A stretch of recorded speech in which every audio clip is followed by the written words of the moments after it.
What's up, guys? Welcome back to Bible Fun to Duns. Today we read 2 Samuel chapter 9. And so in this chapter, David, we just left off with him becoming king. And so David is still stuck on the death of Saul and Jonathan. There we go. And so he sends his people out and he says, go find like whoever is still a part of their family, because he feels indebted to them still. Because Jonathan was like his best friend, and Saul, more than a best friend, brother, battle buddy, yeah, brother. Okay, and Saul was Don't like elbow me. Saul was like still God's anointed one. So David sends out his guys, and they bring back a guy named Mephibosheth? No, the guy before that. Oh, the servant, Ziba. Zebra. So they bring back a guy named Zebra. Ziba. And then so he tells Zebra that No, he tells David. Ziba tells David who's left. Get that.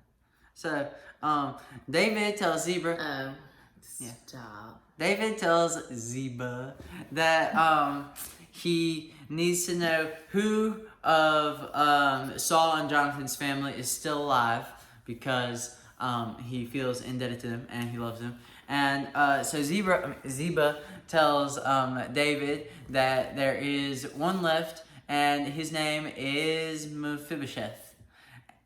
Mm-hmm. Okay, and so Mephibosheth is like crippled because he had a bad.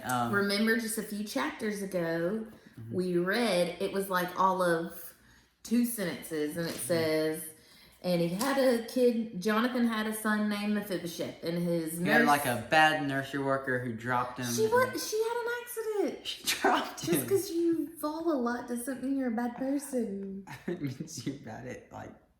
Never mind. Anyway, Mephibosheth can't walk, and this is like before wheelchairs and stuff. So I guess Yes. he had people yes. carry him, but anyway, so David, he lets him eat at the king's table, and he gives him like first class treatment basically, and I thought that was really cool. This chapter is beautiful. Back in 1 Samuel, in chapter 20, we see where David and Jonathan make a promise to each other. I should flip there real quick. Real quick. Please hold. Because what's going on is David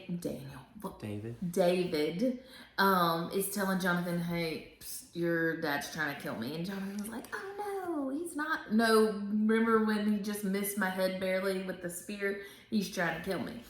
And so Jonathan's like, let me go feel him out and see. You hide here in this field and I'll let you know. Well, guess what Jonathan finds out? His dad wants to Saul kill. very blatantly hates David. Wants to kill David. So he goes and they have this plan. And I won't rehash all that chapter. But basically, David has to flee. He has to run and hide for his own life. And at the end of chapter 20, Jonathan tells David, they get up and they, because he was hiding, and they're crying and they're upset. And Jonathan says to David, go in the assurance the 2 of us pledged in the name of the Lord when we said, the Lord will be a witness between you and me and between my offspring and your offspring forever. And so they made like this little promise to each other to be best friends, more than best friends, family forever, and to care for each other. And so that's part of why David's mourning and he misses his best friend. But he is in his palace, he's in his kingdom house, and he's thinking about, I wonder if there are any ancestors. And he may be thinking about this promise that he made to Jonathan. And so that's what happens. And they find out he has a son. Jonathan's son is like the only one left. And so David wants to honor him and take care of him in order to honor not only Jonathan, but also Saul, which is that weird, awkward territory, difficult for our earthly human minds to understand this forgiveness of an enemy and this love for an enemy, for someone who literally was trying to kill him. And so, what is beautiful about this chapter is we're not just seeing the story of David and Mephibosheth, we are seeing a picture of us and Jesus. And so, what we see in Mephibosheth, we see ourselves. We have nothing to offer. He was living off on his own, well, with his caretakers, obviously, and minding his own business. And all of a sudden, this man, the king, sought him out and told him, come live with me, come eat at my table, let me take care of you. And so, just like Mephibosheth, we have nothing to offer God. We have nothing to offer the King of Kings. The Bible tells us that even our righteousness is like filthy rags. We can't even get to God on our own. Tara-Leigh Cobble says that we are the one who is crippled.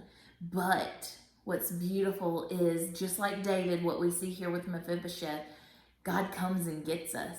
God carries us. He brings us to his house. We see a picture of Jesus. Jesus takes us in.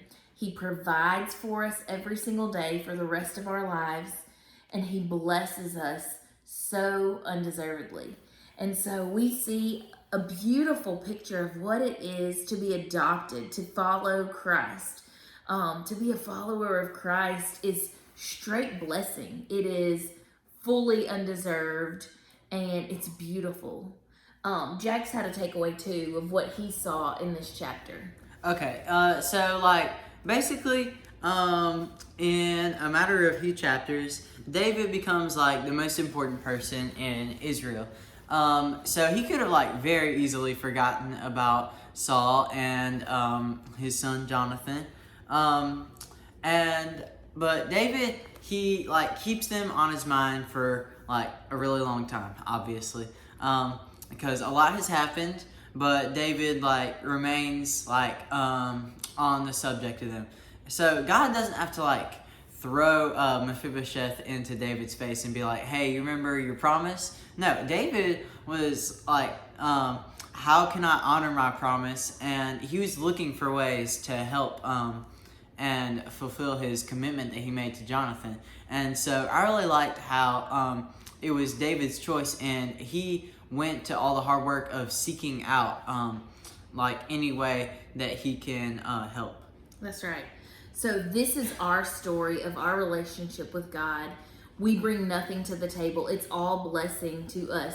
So what I see here, followers of the way know that they have been blessed by God. They know that they come to this relationship crippled. We come to this relationship with God offering nothing, and it's all blessing, it's all gift.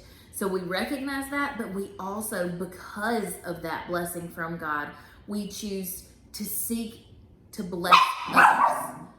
Followers of the way also seek to bless others. And that's what we see here. We see David recognizing how God has blessed him, and he seeks out how he can bless someone. So let's try to be like that. All right, friends, thanks for joining us today. We'll see you guys tomorrow for chapter 10. Bye. Bye.